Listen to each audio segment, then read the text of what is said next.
Well, that was Entertainment Tidbits. Up next, we'll be playing you a musical from Tiwa Savage stable. Enjoy it. Oh yeah, mama, oh, get your kille, oh, daddy me, oh, the time don't come, oh, 'cause I'm flying high. His name is all over my heart, 'cause no be lie, nothing can tear us apart. Nothing to you, eh? I can die for you. I must be the luckiest girl in the world, 'cause you chose me to share this love in your world.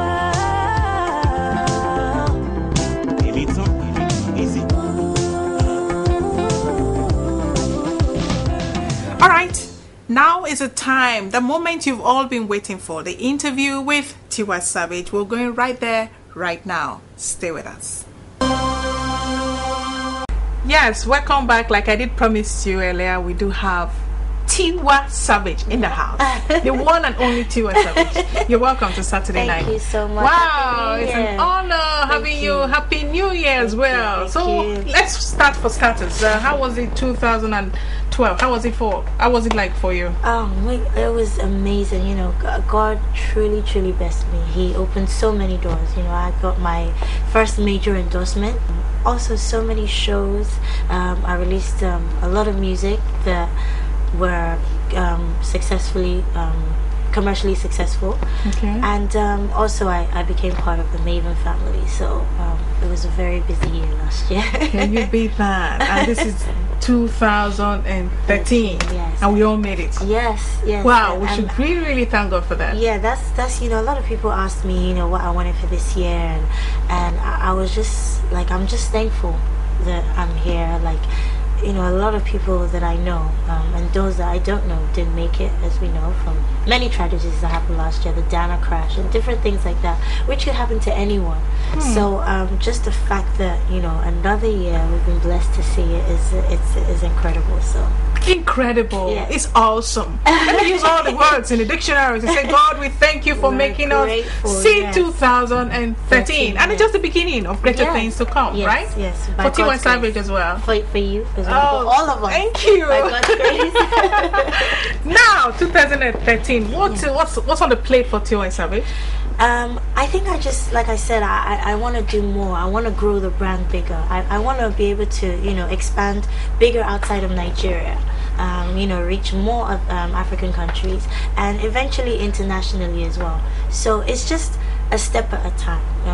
I'm just gradually growing the brand, and I'll be releasing my album this year. I've never released an album before, which, you know, is also God, because for me to achieve so much without one single album is a miracle, really. It's amazing. It's amazing.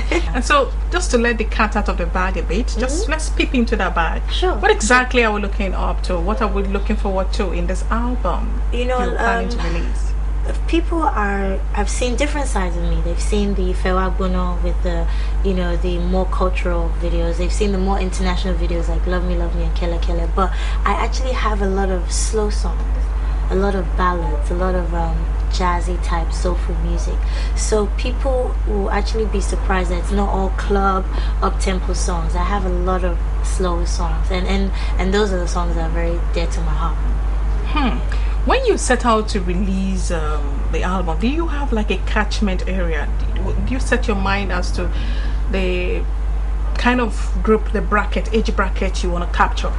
You want to intrigue, you want to entice, you want to... My whole career, I've never really had a specific plan or a target. Kele Kele was, I don't know if I could call it a mistake, but it wasn't planned. It was a song that I was playing around with, and it got, you know, it leaked to radio, and then it got big. And so I've never said, oh, I'm going to do Kele Kele because I think these people are going to like it or this. I've just always done songs that I've liked, and it's, you know, it's attracted success in different, you know, genres. So I don't want to put that pressure on myself because I think it won't be real if I say, oh, I want to target mothers, so I want to do this song for mothers, or I just want to do good songs, and I just feel like they'll find their home. People will pick, oh, I like this one over that one, and as long as I'm satisfied in my heart, I know that I've put my heart into it, and I'm not compromising anything morally that I believe in. Then I believe that's the way, my strategy anyway. Yes. Can we safely say you're a spontaneous person? I am spontaneous, but I do have my boundaries. You have the boundaries. Yeah. Oh, great, fantastic. Now, Tiwa. Tiwa. You can call me Tiwa. That's why. That can be your own personal Oh my God! Okay, that's a nickname for you. Yeah, for Tiwa. For the records now, she's giving me the permission to call her Tiwa. Tiwa Savage, customized by Thecla Wilkie. That's a good one. Thank you so much for the honor. Thank you so much. Your name is actually amazing too. Really? Yeah. Tell me about it. It sounds foreign. It sounds, I don't know, international, like Italian or French or something. It doesn't sound Nigerian. Don't let these custom people, immigration people start asking questions so that they don't ship me to where I do not belong. I'm a Nigerian. I'm Nigerian to the core. Now, the new album, you've tagged it already, right? I don't have a name for it yet. Seriously? Yeah, unfortunately. That's another thing. I don't have a name for it. So, I don't know. I think it'll come too eventually. Yeah. So when that spontaneity, when it comes into words, the name will just come. It will just come like that, and then you just tag it. I might just call it Tiwa, aka Ty. Oh dear. So we are expecting a potpourri of different things, different genres, different styles, different sides of me. Any collaboration with anybody? I don't want to do too much because I don't want people to think that the album was only successful because she had this person and that person and that, and then also the challenges of performing them when the other people are not there are also there. So if you collab with another artist and then you're at a show and that other artist isn't there, it kind of makes it difficult. How did it all start for you? Going into the music industry, how did it all start for you? It started, I think I actually started with a crush on a guy that I had. Really? Yeah. Seriously? And I noticed he used to hang out with all the girls that liked music and dance and all the acting and stuff like that. So I went to my teacher and said I wanted to take up an extra singing class or whatever. So he said, can you sing? And I went home, I practiced, I came back, and he was just like, oh, you have a nice voice, we can develop it. But the guy still didn't pay me any attention, but I discovered my hidden talent, and it just started from there. I started singing at local shows in London. Then I got a job to sing backing vocal for George Michael, and then I also went on to sing for Mary J. Blige and different people, Shaka Khan. I also sang background vocals on Whitney Houston's last album, and then I got a scholarship to study jazz in Boston, so it kind of just grew from there, really. Okay, so now you're telling me that this entire career you have was based on a crush. For a man. Yeah. A wow. Little boy. A little guy. Yeah. Your age group? Yeah. I saw him a few years back, but he's actually changed now. He's a lot bigger, and he doesn't look like the guy you had that crush like I was dying for back then. Can you beat that? Yeah, God. Can you beat that? So, but ladies, that's a tip, you have a crush on a guy who loves music, just go into it and you may just have that inspiration like Tiwa Savage has gone so far and do something out of your life, and become big like her. Yeah, she's just giving you a tip, so take a cue from her, right? Can you beat that, a crush? It's something God had ordained anyway. It just took that way for me to figure out, to find that gift that I already had. So So before then, could you really sing? Or it's just something that from that moment on you just said, I can develop my voice and become a singer? If anything, when I was growing up, I grew up in Alakbara, Ketu. Okay. And we had this estate that I grew up in, and I used to gather all the kids around and we used to dance. It was Shina Peters then. So you had so we used to come up with all these routines. So I was more into dancing. So singing was never a thing for you. Yeah, then until I had this crush, and I discovered that I could mimic a lot of singers. Like back then you had Brandy, you had Whitney Houston, Mariah Carey. So I would listen to what they're doing and I would try and do do it like they were doing it. And then from there I discovered my style and my voice from that. And so for the benefit of those who don't know your style and your voice, what would it be? My style is very, I think, Afro pop, but it has, it's a soft texture. You have powerful, singers, but my voice is more sultry, more soft, more calm. By design?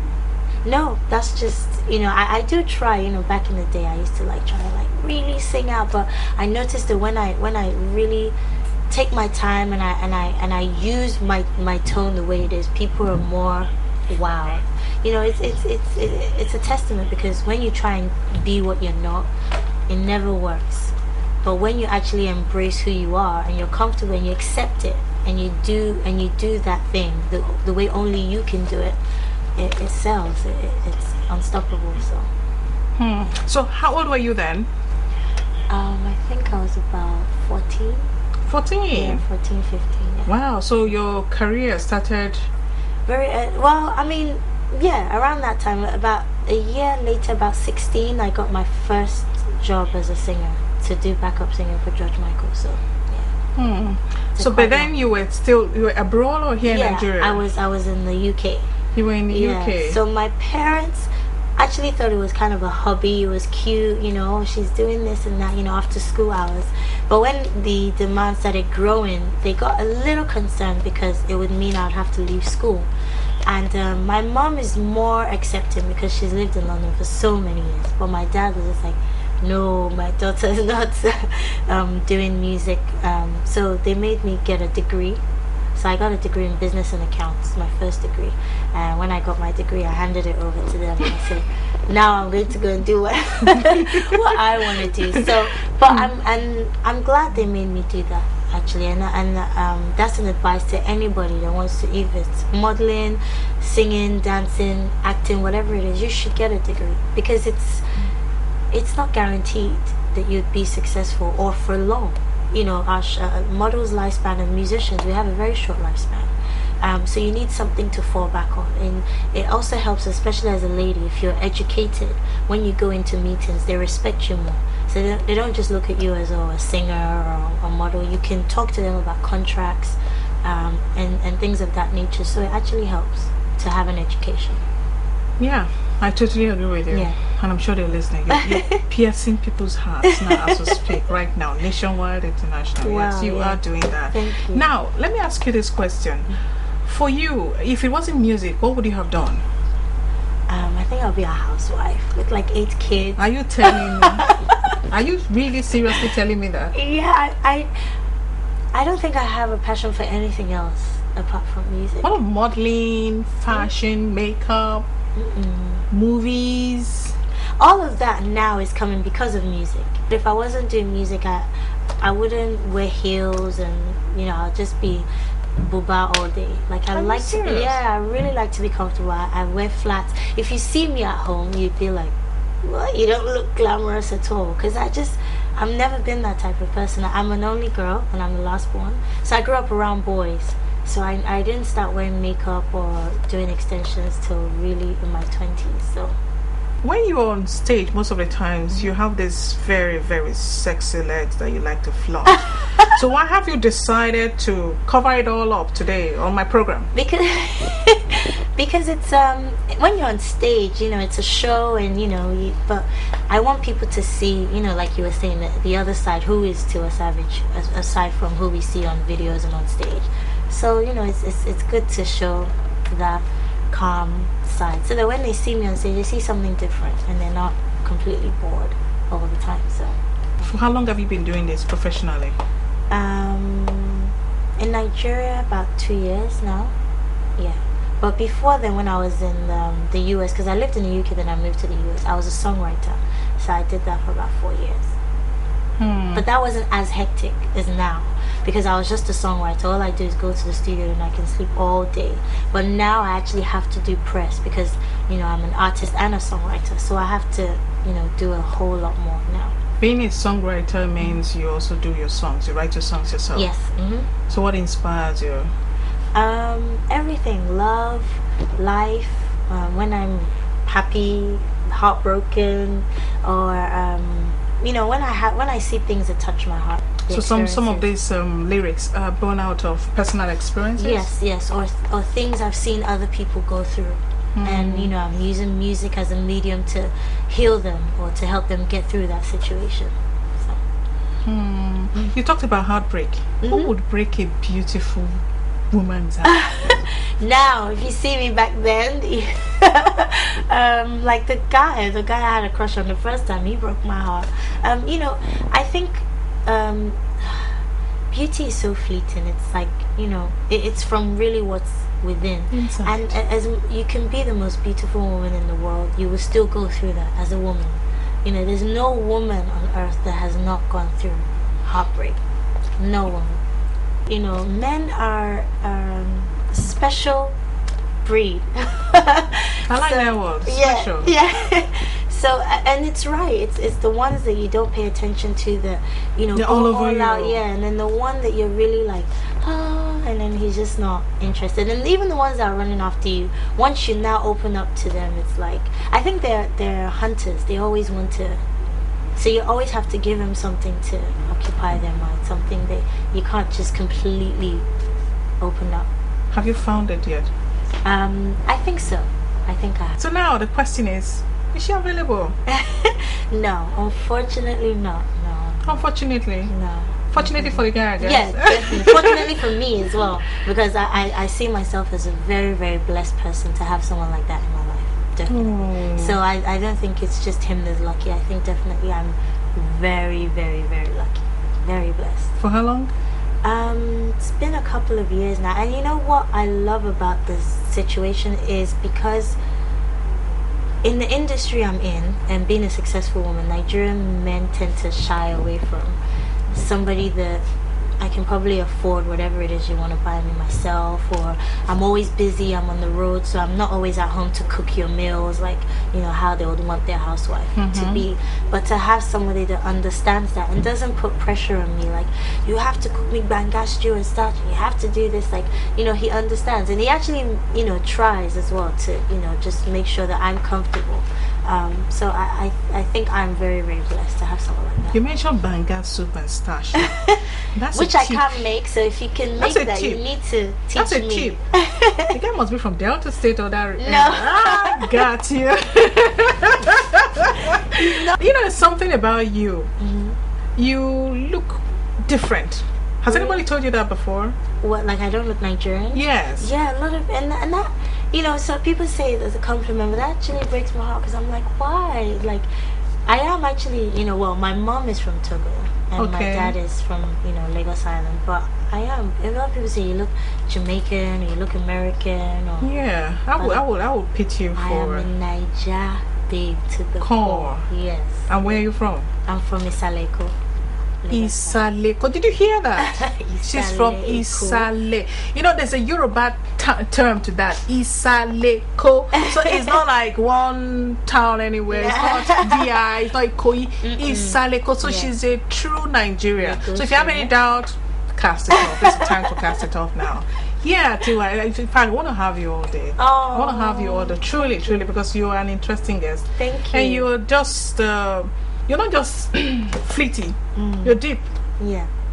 How deep are you?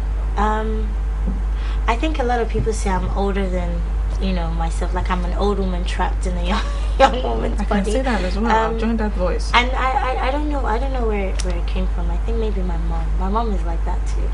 Really? Yeah. You know, I could actually pass you off as a teenager. Really? Seriously, and I'm not flattering you. I'm not very good at flattering. Thank you so much. That means a lot, actually. Thank you. So I don't feel so old now. No. How old would you be? I'm 45. No, I'm That's a naked lie. But you look really, that you look is beautiful a naked yourself. lie. You look beautiful. No. Yourself. Seriously, you're teasing me, right? No, I'm not 45.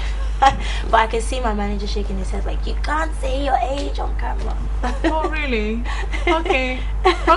We'll pass that. I'll tell you off camera. You tell me off camera. Yeah. You're a diplomat, you know. You are a diplomat. You're a diplomat. I like your style. I like your style. I like your style. So for you, how would you adjudge the music industry in Nigeria? I mean, given where you're coming from, you being in the States where music started from, where you emanated from, you know, they have everything all tipped down and things are going on well, very good, well for them.